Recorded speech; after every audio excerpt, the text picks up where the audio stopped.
Ako si Dilita Paiton, usa ang akong edad 49 sa na problema ko sa akong sakit kay operahan ako sa akong mayuma og sa akong matres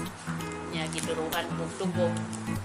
nya naamay ayon ang doktor nga operahan ko pero wala koy kwarta nga ikabayad sa pag-opera unang nangita ko kuan nga like option nga maulian ko sa akong gibati unya nakuha ako si Kagawad Pulonos nag-introduce siya sa Santi Barley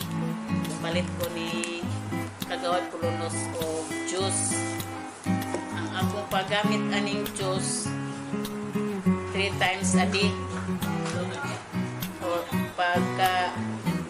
pagbalik na ko sa doktor ni gamay-gamay naman ang akong mayuma og sis 2 times a day na lang ko kapsula ang akong gigamit. Dako kong pasalamat sa Barley sa nag-introduce sa ako ani man ni Sir Mangkupat sila man ang nag-introduce po ani nga kuan produkto sa Barley. Nagpasalamat ko nga naulian ko sa akong gibati nga mayuma og sis sa mamatris.